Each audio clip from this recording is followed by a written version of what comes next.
से परिचय करने का जो आपने अवसर दिया है, इसके लिए आपका तहे दिल से शुक्रिया अदा करते हैं, आपका धन्यवाद करते हैं। मेरा नाम है प्रशांत किशोर, बिहार के रोहतास जिला के एक छोटे से गांव कोनार से आते हैं। मेरे दादा बैलगाड़ी चलाते थे, पिताजी सरकारी चिकित्सक थे। यही सरकारी स्कूल बोड़ा छाप स्कूल से पढ़कर निकले। पढ़ाई खत्म की तो भगवान की कृपा है, माता पिता का आशीर्वाद है, यूनाइटेड नेशंस में काम करने का अवसर मिला। 10 साल तक पहले 3 बरस भारत में थे, फिर अमेरिका में काम करते थे, उसके बाद 4 बरस अफ्रीका में काम करते थे। लेकिन जिस परिचय से आप मुझे जानते हैं, वो काम 2011 में शुरू किया, या यूं समझिए कि नियति ने 2011 में वो काम शुरू कराया। 2011 में मोदी जी से मुलाकात हुई। मेरा कोई राजनीति से कभी लेना देना नहीं रहा है। 2010-11 में मैंने कुपोषण पर एक लेख लिखा था। लेख में गुजरात के विषय में कुछ उल्टी बात लिखी हुई थी। तब मैं अफ्रीका में रहता था। मोदी जी के लोगों ने तब संपर्क किया कुपोषण पर काम करने के लिए कि अगर आप ये लिख रहे हैं तो आकर मिलिए। तब अभी शुरू हुआ था गुजरात मॉडल का बनना और उसका बेचा जाना बाकी था। मैं 2011 में मिला मोदी जी से और उसके बाद हम नौकरी छोड़कर आए। 6 महीने के बाद नौकरी छोड़कर आए और कुपोषण पर गुजरात में काम शुरू किया। बहुत लोगों को लगता है कि भैया आपको तो उस समय भी पता था, मोदी जी का मदद क्यों किए। हम आपसे कह रहे हैं मोदी जी को मदद किए, उसका कोई मलाल नहीं है, ठीक समझ के ही किए थे। लेकिन हम कोई राजनीतिक रणनीतिकार बनकर नहीं आए थे, हम तो कुपोषण पर ही काम करने आए थे। 6 महीना तक वही काम किया, लेकिन नियति को कुछ दूसरा मंजूर था। धीरे धीरे दूसरा रास्ता पकड़ लिए। मोदी जी को लगा होगा या मेरी भी रही होगी इच्छा, कुछ दूसरा धीरे धीरे काम हो गया। आप देख रहे हैं वो उसी काम को, उसी विधा को इस देश ने चुनाव प्रबंधन राजनीतिक रणनीतिकार का एक नया चीज शुरू हो गया। देश में इससे पहले कहीं नहीं था। जब पहली बार मोदी जी से मैंने इस विषय में बात करी तो कैसे हुआ ये आपको वो समझना चाहिए। मोदी जी जा रहे हैं कहीं भाषण देने, चेन्नई में जा रहे थे भाषण देने, तो पहले से भाषण लिखने वाले लोग उनके पास थे। किसी ने बताया कि अच्छा आप भी अमेरिका में पढ़े हैं, आए हैं, भाषण लिखने में कुछ मदद आप भी कीजिए, हमने भी कुछ लिखा होगा। बात उनको ठीक लगी तो उस दिन से भाषण लिखने की जिम्मेवारी हमको मिल गई। मोदी जी का फेसबुक 2008 से है, कोई यूज नहीं करता था। उन्होंने कभी बताया होगा कि भाई इसको देखिए, इसमें कुछ कर सकते हैं क्या। हमने उसको पुनर्जीवित किया। हजारों लाखों लोग फेसबुक में जुड़ गए, वो काम भी अपने पास आ गया। पहली बार 2010-11 में मिस्ड कॉल का प्रयोग किया गया। जिस मिस्ड कॉल को आज आप देखते हैं, इसका नाम पता कोई नहीं जानता था। 2011 में हमने इसको पहली बार गुजरात में शुरू किया। ये बैठे बैठे 45 लाख लोगों ने फोन किया, तो सामने वाले को लगा कि ये तो बहुत अच्छी बात है। फोन करने वाले को भी पैसा नहीं लग रहा है, फोन जो रिसीव कर रहा है उसको भी पैसा नहीं लग रहा है। घर बैठे जानकारी हो रही है कि कौन हमारे साथ है, कौन हमारे साथ नहीं है। मैं आपको ये वाकया क्यों सुना रहा हूँ, आपको ये इसलिए सुना रहे हैं, इसलिए बता रहे हैं कि कई लोगों को ये लगता है कि आपने वो जॉब क्यों स्वीकार किया। भैया एक दिन में कुछ स्वीकार नहीं किया, धीरे धीरे आप उस काम को करते जाते हैं, आपका काम बढ़ता जाता है और फिर आप वही विधा 2 बरस के बाद चुनाव प्रबंधन का हो गया। मोदी जी को 2014 में छोड़ा। 14 के बाद 10 साल में, 8 साल में, 14 से 22, 10 राज्यों में चुनाव से जुड़े रहे, भाजपा के खिलाफ जुड़े रहे और एक यूपी 17 का चुनाव छोड़ दें तो कहीं भी चुनाव हारे नहीं हैं। जहां पर जिसका हाथ पकड़ा, जिसके साथ खड़े हुए, पहले बिहार में महागठबंधन हुआ 15 में, यहाँ पर जीते, फिर 17 में भाजपा और अकाली जो पंजाब में सरकार चला रहे थे, कांग्रेस अमरिंदर सिंह की मदद की, वहां पर भाजपा अकालियों को हराया। फिर आंध्र प्रदेश गए, वहां पर टीडीपी और भाजपा की सरकार थी। कुछ लोग यहां जानते नहीं हैं। टीडीपी भाजपा को जगन मोहन रेड्डी के साथ वहां पर हराया गया। फिर तमिलनाडु में, फिर तेलंगाना में, फिर दिल्ली में केजरीवाल जैसे आदमी को जिस दिन सीए एनआरसी चल रहा था उस आदमी की मदद की ताकि वो वहां जीत कर आए। दिल्ली के बाद आपने बंगाल के चुनाव का जिक्र सुना होगा, जब कोई भी आदमी दीदी के साथ खड़ा नहीं था 19 में, जब लोकसभा चुनाव में उनको झटका लगा, कोई आदमी उनके साथ खड़ा नहीं था, तब हमने वहां गर्दन अपनी लगाई कि नहीं, आपके साथ खड़े रहेंगे, भाजपा को यहां रोक देंगे।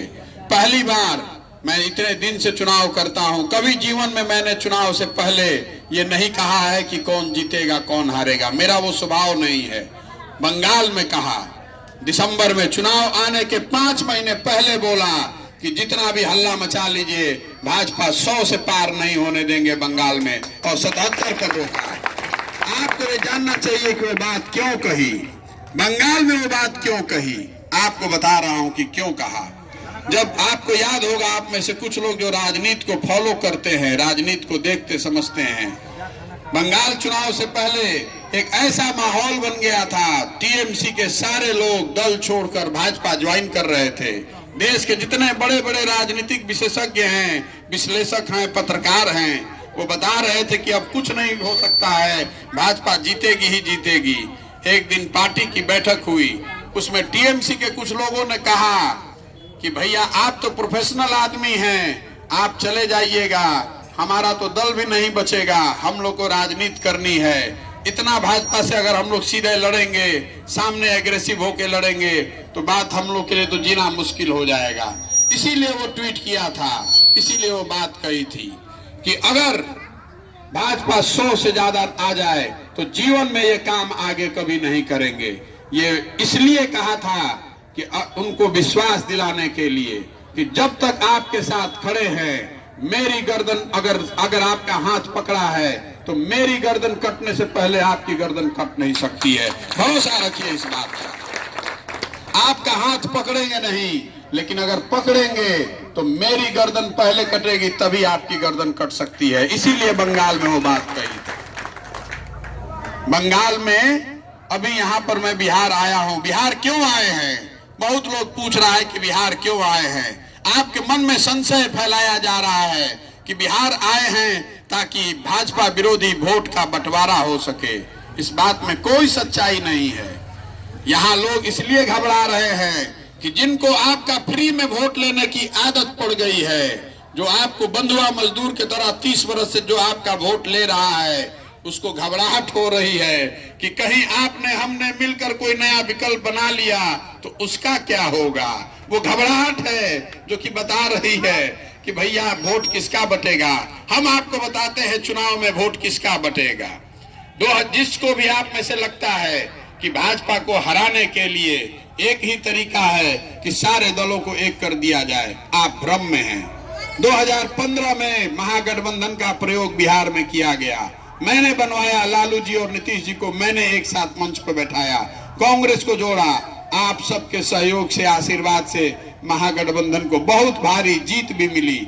आपको याद होगा 2015 का बिहार का इलेक्शन, कितनी बड़ी लड़ाई हुई थी, और हारे हुए नीतीश कुमार को उस समय हम लोगों ने फिर से जिता दिया। जिस 14 में नीतीश कुमार को 2 MP मिला था, उसी नीतीश कुमार के नेतृत्व में आपके सहयोग से, लालू यादव, कांग्रेस सबके सहयोग से 180-185 सीट जीतकर हम लोग आए थे ना। उसके बाद कई लोगों को यह भ्रम हो गया कि सिर्फ दलों का महागठबंधन बना देने से आप भाजपा को रोक सकते हैं। आंकड़े इसके उलट हैं। 2015 का जो भाजपा महागठबंधन का बिहार में प्रयोग हुआ, उसके बाद देश में कोई महागठबंधन कभी जीत नहीं पाया है। तेलंगाना में नहीं, यूपी में नहीं, असम में नहीं, आंध्रा में नहीं, जहां पर भी महागठबंधन बनाया गया, सिर्फ भाजपा विरोधी दलों को और नेताओं को जोड़ा गया। हर जगह भाजपा को विजय मिली है। अभी का एग्जाम्पल दिए देता हूं। बंगाल में जब मैं चुनाव करा रहा था, बहुत लोगों ने आकर दबाव दिया कि भैया बंगाल में भी भाजपा जीत रही है, किसी भी तरह से कांग्रेस को और वाम दलों को साथ में लीजिए। जो प्रयोग आपने 2015 में बिहार में किया था, वही प्रयोग बंगाल में कीजिए। उस समय भी मैंने कहा था कि नहीं, ये महागठबंधन की जरूरत नहीं है, हम लोग महागठबंधन करेंगे तो चुनाव हार जाएंगे। आपने देखा दीदी को अकेले लड़ाया, सामने से महागठबंधन बनाया गया, वामपंथी दल कांग्रेस और वहां आईएसएफ ओवैसी सब एक साथ लड़े, एक भी मुसलमान एक भी मुस्लिम वोट खसका नहीं, जीत कर हम लोग आए। उसी समय असम में चुनाव हुआ, असम में चुनाव कांग्रेस लड़ रही थी, उन लोगों ने महागठबंधन बनाया, सबको एक साथ जोड़ा। असम में क्या हुआ ये आपको मालूम है, आपकी जानकारी के लिए बता देते हैं। वेस्ट बंगाल में 28% मुसलमान हैं, असम में 37% मुसलमान हैं। 37% वाले मुसलमान में सारे दलों को आपने जोड़ लिया तो आप चुनाव भाजपा से हार गए। 28% वाले मुसलमान स्टेट में हमने अकेले दीदी को लड़ाया तो हम जीत कर आए। ये आपको क्या बताता है? सिर्फ दलों को जोड़ने से बात नहीं बनेगी। अगर आप भाजपा विरोध के नाम पर, भाजपा हराओ के नाम पर गठबंधन बनाएंगे तो आप भाजपा को नहीं हरा सकते हैं। अभी यूपी में चुनाव हुआ, बहुत लोगों ने प्रयास किया, बहुत लोगों को यह भ्रम था कि बंगाल के बाद यूपी जीता जा सकता है। जब यूपी में चुनाव नहीं जीता गया, मुस्लिम संगठनों की एक बैठक हुई दिल्ली में, देश भर के 24 मुस्लिम संगठनों ने बैठक की। उसमें मुझे उन्होंने बुलाया था पूछने के लिए, ये समझने के लिए कि चुनाव में हम लोग कैसे भाजपा से लड़ें। मैंने उनको जो बहुत सारी बात बताई, उसमें 2 बात आपको बताए देता हूं। पहली बात कि आप किसी को हराने के लिए वोट देना बंद कीजिए। जब तक आप किसी को हराने के लिए वोट देते रहेंगे तो जिसको हराने के लिए वोट दे रहे हैं वो हारे या जीते वो तो आपके खिलाफ में है ही। जिसको जिताने के लिए आप वोट दे रहे हैं वो भी आपका वैल्यू नहीं करेगा, वो भी आपको बंधुआ मजदूर की तरह ही ट्रीट करेगा। आप देख रहे हैं बिहार में क्या हो रहा है। जिसको आपने वोट दिया वो आपको कुछ नहीं देने वाला है, उसको मालूम है कि आप जाइएगा कहां, उससे आपकी स्थिति और दिन पर दिन बदतर होती जाएगी। दूसरा जो आपको सुझाव उनको दिया वो आपको बता रहा हूं। ये आपको एक भ्रम फैलाया जा रहा है। प्रोपेगेंडा का मतलब क्या? प्रोपेगेंडा का डेफिनेशन क्या है? प्रोपेगेंडा का मतलब है कि जो चीज है उससे ज्यादा बड़ा बनाकर उसको बताया जाए। तो हिंदुओं के बारे में जो आपको बताया जा रहा है, या आपके दिमाग में धीरे धीरे ये बात बैठती जा रही है कि अब सारे हिंदू भाजपा के समर्थक हो गए, ये प्रोपेगेंडा है। उस चक्कर में मत पड़िए। सारे हिंदू भाजपा के नहीं हुए हैं। इस देश में 80% हिंदू हैं और भाजपा को 38% वोट मिला है। कोई 5वें क्लास का विद्यार्थी आपको बता देगा कि अगर 80% हिंदू हैं और भाजपा को 38% वोट मिला है, इसका मतलब है कि 50% से कम हिंदू भाजपा को वोट कर रहा है। आप भाजपा को अगर हराना चाहते हैं तो उन 50% हिंदुओं के साथ आपको कोलैबोरेशन बनाना पड़ेगा, उनके साथ सहभागी बनना पड़ेगा, तभी आप आगे बढ़ सकते हैं। जो लोग ये बांटने की राजनीति कर रहे हैं वो आपका नुकसान कर रहे हैं। जिन सीट पर भी आप 40% 45% है, दैनिक जागरण, हिंदुस्तान जैसे पेपर आप पढ़ते हैं, आपको लगता है कि 40% मुसलमान है, 20% यादव है, यहाँ हम चुनाव जीत जाएंगे, वो सारे चुनाव आप हारते हैं। अभी आपने यूपी में देखा होगा, पश्चिम उत्तर प्रदेश के जितने सीट हैं जहां पर मुसलमानों की सबसे बड़ी संख्या है, वो सारे सीट भाजपा जीत कर आई है। सारे सीट भाजपा जीती है। क्यों जीती है? कि सिर्फ 50% से ज्यादा जहां मुसलमान है, पूरे देश में 20 से ज्यादा सीट नहीं है। जहां भी आप 50% से कम है, 40%, 45%, 35%, वहां पर सामने पोलराइज करना आसान है। इसलिए उन सीटों पर सबसे ज्यादा आसानी है भाजपा को जीतने में। आप इस भ्रम में रहते हैं कि हमारा 35% वोट है, हमारा 40% वोट है, किसी एक के साथ जुड़ जाएंगे और हम वो सीट जीत जाएंगे। ऐसा हो नहीं सकता है। जहां भी आप 35%, 40% है, वो सब चुनाव आप हारते हैं। ये बात समझने की है। ये आपको बता रहे हैं कि जो लिबरल हिंदू है, जो मुसलमान से जिसका कोई घृणा नहीं है, जिसको मुसलमान से परेशानी नहीं है, इस देश में महात्मा गांधी की जो कांग्रेस थी, आजादी की लड़ाई हिंदू और मुसलमान उन्होंने मिलकर लड़ा है, उसमें आपकी बराबर की हिस्सेदारी और साझेदारी थी। हम बिहार इसलिए लौटे हैं कि एक नया और बेहतर विकल्प बनाया जाए। हमने पार्टी नहीं बनाया है, हम समाज से ऐसे लोगों को ढूंढ रहे हैं जो इस विचार में यकीन रखते हैं और मिलकर वो विकल्प बनाना चाहते हैं। आपसे ये अनुरोध करने आए हैं कि आप पीछे मत हटिए, इस मौके का फायदा उठाइए, इस मौके को समझिए और अपनी हिस्सेदारी पूरी लीजिए। किसी प्रशांत किशोर के पीछे चलने की जरूरत नहीं है। सबके पीछे तो आप 30 साल से चल रहे हैं। हम उनको ढूंढ रहे हैं जो हमारे साथ चलना चाहते हैं। हम वर्कर नहीं ढूंढ रहे हैं, ऐसे लोगों को ढूंढ रहे हैं जो इस नई व्यवस्था के संस्थापक बनना चाहते हैं। यहाँ अभी आपने देखा है, पदयात्रा शुरू किया है, 20-25 दिन से पैदल चल रहे हैं। गांधी मैदान में रैली नहीं किया, धरना नहीं किया, किसी को गाली गलौज नहीं किया, और यहां से लेकर दिल्ली तक हल्ला हो रहा है। प्रशांत किशोर आए हैं, किसका वोट काटेंगे। नीतीश कुमार के पेट में मरोड़ हो रहा है, भाजपा वाले अलग चिल्ला रहे हैं। अब आप समझिए कि क्यों हो रहा है। ये इसलिए हो रहा है कि जो नीतीश कुमार यहाँ 15 में आपका वोट लेकर धोखा देकर भाग गए। हमने उस चुनाव में मेहनत की थी, हमें मालूम है कि बिना आपके वोट के 15 का चुनाव नहीं जीता जा सकता था। 17 में वो आदमी धोखा देकर भाग गया, फिर वही आदमी आपको फिर आकर धोखा देने के लिए फिर बेवकूफ बना के आपका वोट लेगा। और लिख कर रखिए, आप नीतीश कुमार को हमसे ज्यादा नहीं जानते हैं, लिख कर रखिए, फिर आदमी पलटेगा। आज नहीं तो कल पलटना ही पलटना है। अगर आपको भरोसा नहीं है तो आपको अभी एग्जाम्पल दिए देते हैं। यह आदमी यहाँ महागठबंधन में है बिहार में, और दिल्ली में अभी भी एनडीए में बने हुए हैं। दिल्ली में राज्यसभा में जो भी देश में कानून बनता है वो दोनों हाउस में पास होना होता है, लोकसभा में और राज्यसभा में। लोकसभा में भाजपा को पूर्ण बहुमत है, कोई भी कानून पास हो जाता है। राज्यसभा में भाजपा को पूर्ण बहुमत नहीं है, कानून पास कराने के लिए जुगत लगानी पड़ती है, लोगों का सहयोग लेना पड़ता है। आपने कभी सोचा कि उस राज्यसभा का उपसभापति जो बिल को प्रिसाइड करता है, जब बिल पर वोटिंग होती है तो जो उसको प्रिसाइड करता है वो आदमी कौन है? वो आदमी जदयू का एमपी है, हरिवंश जी जदयू के एमपी, राज्यसभा के उपसभापति हैं। तो नीतीश कुमार यहाँ महागठबंधन में हैं और दिल्ली में मोदी का कानून पास कराने के लिए मदद कर रहे हैं। आप देख लीजिए कि आप कितना भरोसा करना चाहते हैं। और अगर नहीं करना, अगर हम पर हमारी बात पर भरोसा नहीं है तो आपको कह रहे हैं एक बार वोट देके देख लीजिए, एक बार और वोट देके देख लीजिए, हमको कोई फर्क नहीं पड़ने वाला है। हमको चुनाव जीतने के 10 और आंकड़े और गणित समझ हमारी आती है। हम आपसे वोट मांगने नहीं आए हैं, आपसे हाथ जोड़कर विनती करने आए हैं। दो बात का, नीतीश कुमार को तो देखने का मतलब ही नहीं है, लेकिन जिसको आप वोट करते आए हैं, अपने बच्चों के भविष्य को कॉम्प्रोमाइज करके, आपको मालूम है कि आपके बच्चों को यहाँ शिक्षा नहीं मिली है, आपकी गरीबी दूर नहीं हुई है, आपको रोजगार नहीं मिला है, इसके बावजूद आप एक दल को आंख बंद करके वोट करते रहे हैं। उस दल से आपको कुछ नहीं मिलने वाला है, उस दल से आप भाजपा को नहीं हरा पाइएगा। आपने 30 साल उनका साथ दिया है। मैं आपको कह रहा हूं कि आइए नई व्यवस्था बनाइए। 3 साल में हम बिहार में रीजनल पार्टी बनाने नहीं आए हैं।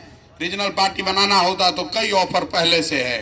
बिहार में ऐसी व्यवस्था खड़ा करना चाहते हैं, गांधी की कांग्रेस को पुनर्जीवित करना चाहते हैं, ताकि वो बिहार से लड़ाई शुरू हो लेकिन बिहार तक रुके नहीं। यहाँ जीत कर आएंगे तो ये लड़ाई आगे तक जाएगी। इसको लिख कर रखिए। देश में जिस विकल्प की आप बात कर रहे हैं, उस विकल्प का बीज यहाँ पर बोया जाएगा। दूसरा कोई रास्ता नहीं है, दूसरा कोई रास्ता नहीं है। इसलिए यहाँ पर वापस लौटे हैं। लोग बता रहे हैं, नीतीश कुमार और कुछ लोग कह रहे हैं कि हम भाजपा के बी टीम हैं। आप में से भी कुछ लोग सोचते होंगे कि तो भाजपा के बी टीम हैं। नीतीश कुमार की पार्टी कह रही है कि इनको पैसा कहां से आ रहा है। हम आपको खड़े होकर बता रहे हैं कि पैसा कहां से आ रहा है। पैसा कहां खर्च होता है? जो लोग जो पार्टी चलाते हैं वो 4 जगह पे पैसा खर्च होता है। पैसा खर्च होता है, आप जब हेलीकॉप्टर से चलते हैं तो उसमें पैसा लगता है, गाड़ी से चलते हैं तो उसमें पैसा लगता है, जब आप मंच बनाते हैं तो उसमें पैसा लगता है, जब आप बड़े बड़े विज्ञापन देते हैं तो उसमें पैसा लगता है, और जब लोगों को बसों में भर के लाया जाता है रैली में तो उसमें पैसा लगता है। हम चारों काम नहीं कर रहे हैं। हम हेलीकॉप्टर से नहीं चल रहे हैं, हम तो पैदल चल रहे हैं। तो मेरा क्या पैसा लगना है उसमें? एक दिन हेलीकॉप्टर लीजिएगा तो 20 लाख रुपया लगेगा, मेरा 1 रुपया भी नहीं लग रहा है। हमने मंच नहीं बनाया है, मुखिया जी के बरामदे से बैठ खड़े होकर बोल रहे हैं, रोड के किनारे खड़े होकर बोल रहे हैं, तो 1 रुपया नहीं लगा है। आप लोग यहाँ आए हैं, आपको बस, टेम्पू, गाड़ी, बोलेरो नहीं भेजा है, तो हमारा वो पैसा भी नहीं लग रहा है। इसलिए जो दल पैसा खर्च करते हैं वो पैसा हमारा नहीं लग रहा है। पैसा इस बात पे लग रहा है जो मैंने व्यवस्था बनाई है, जो टेंट लगाते हैं, सैकड़ों गाड़ियां चल रही हैं, 2000 लड़के काम कर रहे हैं, ये पैसा लग रहा है। तो ये पैसा कहां से आ रहा है? मैं आपको बताता हूं कि कहां से आ रहा है। पैसा सरस्वती से आ रहा है। दिमाग का खाते हैं। एमएलए एमपी नहीं है, मंत्री नहीं है, विधायक नहीं है, ठेकेदार नहीं है, किसी से पैसा नहीं लेते हैं। किसी से चंदा मांगे हैं, 1 रुपया चंदा नहीं लिए हैं। लेकिन पिछले 10 साल में लोगों को जिताया है। आज देश में 6 मुख्यमंत्री ऐसे हैं जिनके बनने में हमने कंधा लगाया है। कभी जीवन में उनसे पैसा नहीं लिया। अब मांग रहे हैं कि बिहार में गए आए हैं, अपने समाज, अपने लोगों के लिए कुछ करना चाहते हैं, मदद कीजिए। आप बताइए, आपके विवेक पर छोड़ते हैं। अगर 6 राज्य के मुख्यमंत्री थोड़ा थोड़ा भी मदद करेंगे तो हमको पैसा नहीं मिलेगा? मिलेगा कि नहीं बताइए?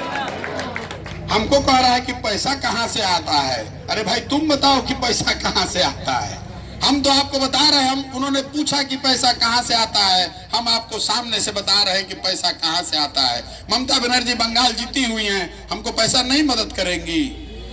जगन मोहन रेड्डी आंध्रा जीता हुआ, हमको मदद नहीं करेंगे। स्टालिन तमिलनाडु जीता हुआ, हमको मदद नहीं करेंगे। केसीआर तेलंगाना जीता हुआ, हमारी मदद नहीं करेंगे। क्यों नहीं करेंगे मदद? उनको भी तो हमारी मदद लगेगी। फिर तो वहां चुनाव होना है। यहां लोगों से पैसा क्यों नहीं ले रहे हैं? यहां लोगों से पैसा लेंगे तो फिर वही धूर्त, वही ठेकेदार, वही बदमाश से पैसा लेना पड़ेगा। तो फिर आपके साथ ईमानदारी से कैसे खड़ा रहेंगे? इसलिए पैसा बाहर से ले रहे हैं। कहता है कि पैसा कहां से आ रहा है। अरे भाई तुम अपना बता दो कि तुम कितने दिन इसमें रहोगे महागठबंधन में। आप कितने दिन महागठबंधन में रहिएगा ये बता दीजिए। और हमने ओपनली चैलेंज किया है कि अगर आप महागठबंधन में हैं, भाजपा को छोड़ दिया है, तो आप हरिवंश जी से इस्तीफा लेकर दिखा दीजिए। हरिवंश जी को इस्तीफा लेकर दिखा दीजिए। इनके राज्यसभा के एमपी हैं। आप बताइए, भाजपा इनके राज्यसभा के एमपी को उपसभापति विधानसभा राज्यसभा का कैसे बनाए हुए हैं? भरोसा आपको करने की बात है। सीए एनआरसी की बात गयासुद्दीन जी कर रहे थे। मैं अपने मुंह से कुछ बोलना नहीं चाहता हूं, लेकिन आपको मालूम है कि जब सीए एनआरसी हुआ तो कितने वीर बिहार से थे जो गए थे लड़ने? कितने लोग गए थे? मैंने नीतीश कुमार को सबसे पहले चैलेंज किया कि आप पार्टी में आपने कहा था कि सीए एनआरसी के खिलाफ में हैं, आप क्यों पार्लियामेंट में वोट कर लिया आपने? नीतीश कुमार से हमारी बात हुई, आपको मीडिया में रिकॉर्ड में आप जाकर देख लीजिए। उनके घर से निकल के मैंने बयान दिया। उन्होंने मुझे कहा कि मैं दौरे पर था, मुझे पता नहीं चला, इसलिए पार्लियामेंट में वोट हो गया। ये विश्वास कोई कर सकता है? ये विश्वास आप कर सकते हैं? उन्होंने मुझे कहा कि बिहार में हम लागू नहीं करेंगे, लेकिन पार्लियामेंट में चलिए गलती से वोट हो गया, हम दौरे पर थे, हमको पता नहीं चला। इसीलिए उस दिन से मैंने सोच लिया ये आदमी बिल्कुल खत्म है, इस पर कोई भरोसा कर नहीं सकते। पार्टी के अंदर 2 बार बात हुई, हम पार्टी के उपाध्यक्ष थे, 2 बार 2 फोरम पर बात हुई, रेजोल्यूशन पास हुआ था कि सीए एनआरसी के खिलाफ में हम लोग वोट करेंगे। वहां जाकर भाजपा को वोट कर दिया उसके पक्ष में, और आपको बेवकूफ बनाने के लिए विधानसभा में यहाँ कह रहा है कि सीए एनआरसी लागू नहीं करेंगे। इधर भी रहेंगे, उधर भी रहेंगे, किधर है पता ही नहीं चल रहा है। आप ऐसे आदमी के साथ रहना चाहते हैं तो आपकी मर्जी है, आपको भगवान आपका भला करे, खुदा आप पर रहम करे। आप ऐसे आदमी के साथ रहिए, हमको छोड़ दीजिए, नीतीश कुमार के साथ ही रहिए। ये आदमी फर्जी आदमी है। आप समझ के रखिए, अगर बंगाल में चुनाव भाजपा जीत गई होती तो कोई माइका लाल सीए एनआरसी इस देश में रोक नहीं सकता था। लिख कर रखिए, आप इस बात को समझते हैं। पूरा सीए एनआरसी का बखेड़ा क्यों खड़ा किया गया, आप उसको राजनीतिक तौर पे पहले समझिए।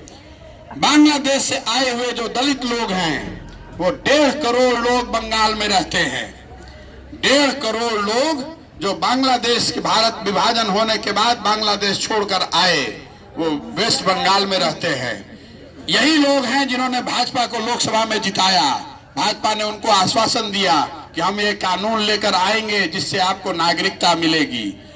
उनकी बात तो ठीक थी कि उनको नागरिकता मिली, लेकिन उसी में भाजपा ने एजेंडा आपके लिए भी जोड़ दिया कि उनको नागरिकता मिले, लेकिन आपकी नागरिकता की भी जांच शुरू हो जाए ताकि जिसका मन हो उसका नाम काट दिया जाए। अगर आज बंगाल में चुनाव भाजपा जीत गई होती तो यहाँ पर आप खड़े नहीं होते, आधे लोग आप लोग लाइन लगाकर कहीं ना कहीं पेपर अपना दिखा रहे होते। आप किए थे ना, यही चौक पर आप बैठे थे ना।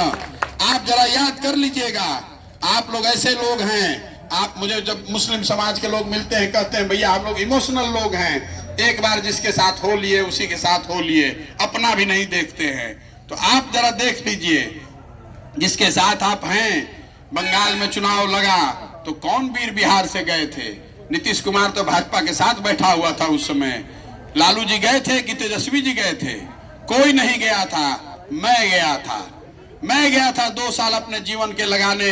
दीदी की जब दीदी के साथ कोई खड़ा होने वाला नहीं था तो हम खड़ा हुए कि नहीं आपको जिताने में यहाँ मदद करेंगे। भाजपा को बंगाल में हराया गया, उससे सीए एनआरसी खत्म हुआ कि नहीं? बताइए, सीए एनआरसी का कहीं चर्चा चल रहा है? तो अगर इसके बाद भी आपको हम पर भरोसा नहीं है तो भैया बहुत बढ़िया है, जिस पर भरोसा है उसी के साथ रहिए, हमको उसकी चिंता नहीं है। अगर आप 20% वोट किसी दूसरे के साथ कर भी देंगे तो भी 80% है जिसमें व्यवस्था की जा सकती है। हम फिर से आपको आग्रह वही करेंगे कि अपना नहीं तो अपने बच्चों का भविष्य देखिए। आंख बंद करके भाजपा हराने के लिए जिसको आप वोट दे रहे हैं उससे आपका कल्याण होने वाला नहीं है। आपकी शिक्षा, आपका रोजगार, आपका घर, आपका दुकान, आपका गली, आपका मोहल्ला कुछ नहीं बना पिछले 30 साल में, फिर भी आप ईमानदारी से वोट किए जा रहे हैं। अभी आपके पास मौका है, साथ में आकर विकल्प बनाइए जिसमें विकास भी हो और आपकी सुरक्षा भी हो, जिसमें बिहार में लड़ाई लड़ी जाए और देश की आगे लड़ाई के लिए भी व्यवस्था खड़ी की जाए। 30 बरस से आप लड़ने वाले के साथ हैं, 3 बरस लड़कर जीतने वाले के साथ आइए। हम आपको बता रहे हैं, हवा हमने भरा है, उस गुब्बारे का हवा हम ही उतारेंगे। आपका आशीर्वाद, आपका दुआ चाहिए। 2 साल में इनका नशा ढीला कर देंगे। आप साथ में खड़े होकर दिखाइए। बंगाल में लोगों ने कहा, मालदा में, मुर्शिदाबाद में दीदी वहां 10 साल से जीत कर बंगाल चला रही हैं। कभी जीवन में दीदी मुर्शिदाबाद में नहीं जीती, मालदा में नहीं जीती। इस बार हम लोग मुर्शिदाबाद में 22 में 22 सीट जीत कर आए हैं, मालदा में 14 में 10 सीट जीत कर आए हैं। वहां पर जाकर लोगों को हमने बताया कि भैया देखो ये बंगाल का चुनाव नहीं है। अगर देश में सीए एनआरसी बचाना चाहते हो, अपने भाइयों को सबको बचाना चाहते हो तो वोट एक ही तरफ होना चाहिए। कोई ओवैसी नहीं, कोई आईएसएफ नहीं, कोई कांग्रेस नहीं, कोई वामपंथ नहीं। गनी खां चौधरी जैसे बड़े लीडर जो मालदा में उनका एकाधिकार है, कभी उनके परिवार का आदमी कोई चुनाव नहीं हारा। मैं आपको बता रहा हूं, उनके घर का लड़का विधानसभा 1.5 लाख मतों से चुनाव हारा है। एक बार कम्युनिटी को समझ में आ जाए, एक बार जनता को बात समझ में आ जाए, कोई समीकरण टिकने वाला नहीं है। एक बार आप खड़े हो जाइएगा, कोई सामने आपके टिक नहीं पाएगा। मैं आपको विश्वास दिला रहा हूं, हम उनमें से नहीं हैं जो लड़ने के लिए लड़ते हैं। हम अगर यहाँ लड़ने आए हैं तो मानकर चलिए कि जीतने का खाका दिमाग में बना कर लाए हैं।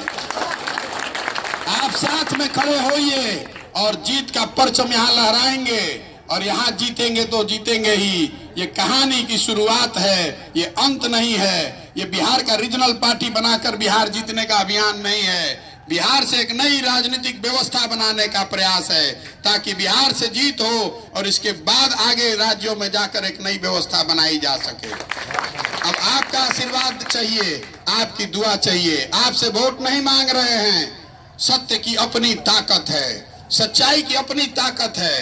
वोट अभी 3 बरस के बाद होगा। आपको हम कह रहे हैं, मेरे कहने पर मत जाइए, मेरे करनी को देखिए। मेरे कथनी पर नहीं, मेरे करनी पर जाइए। जो हम कर रहे हैं उसको देखिए, जांचिए, परखिए, मूल्यांकन कीजिए, उसके बाद निर्णय लीजिएगा। हम आपसे वोट तो मांग ही नहीं रहे हैं, आपको घबराहट क्या है? हम वोट नहीं मांग रहे हैं, आपके पास 3 बरस है देखने के लिए। आपको अपने आप दूध का दूध, पानी का पानी हो जाएगा कि कौन किसके साथ खड़ा है। हमें कोई डर नहीं है, हमें कोई चिंता नहीं है। नीतीश कुमार ने हमको अभी पदयात्रा से पहले बुलाकर कहा, अरे ये सब काहे बखेड़ा खड़ा कर रहे हैं, आप हमारे साथ आ जाइए। पहले भी हम लोग साथ में थे, हमारे बाद आप ही रहिएगा। उनको मैंने एक ही लाइन कहा कि साहब फिर सियार तरकुल के नीचे नहीं जाने वाले, हम नहीं जाएंगे। आपको जाना है तो चले जाइए, हमको नहीं जाना है। एक विश्वास एक ही बार किया जाता है, एक बार विश्वास टूट गया तो फिर जाने का क्या मतलब है। ये आपको बना लिया गया है कि माइनॉरिटी कुछ भी कहिए, कहीं भी रहिए, वापस आइएगा, फिर सेकुलरिज्म के नाम पे हमको वोट दे देगा। आपको मान लिया है कि तो बंधुआ मजदूर हैं, जाएंगे कहाँ। अभी यहाँ महागठबंधन की सरकार बनी है, आपको क्या मिला है अब जरा जाके देख लीजिए। आपने वोट दिया, 90% आपका कम्युनिटी वोट कर रहा है महागठबंधन को, आरजेडी को। आरजेडी ने आपको क्या दिया है हम बोलना नहीं चाहते हैं, आप जाकर जरा गुणा भाग कर लीजिए कि आपके कम्युनिटी को क्या मिला है। मिनिस्ट्री में, सरकार में या रोड पर कुछ मिला है? कुछ मिला है भैया? भाजपा के साथ सरकार थी, भाजपा के 2 डिप्टी सीएम थे, आपका ही एक डिप्टी सीएम बन जाता तो उसमें क्या दिक्कत है? बना दिया।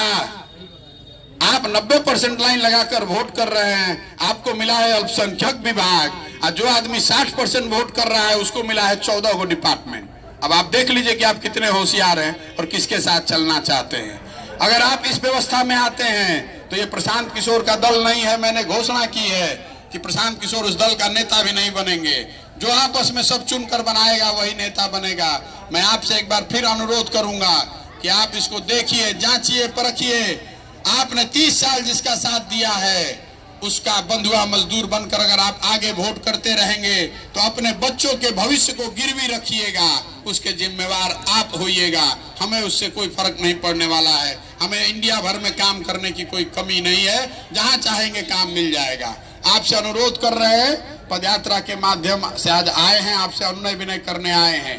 अब आपसे पूछना चाहते हैं 2 बात।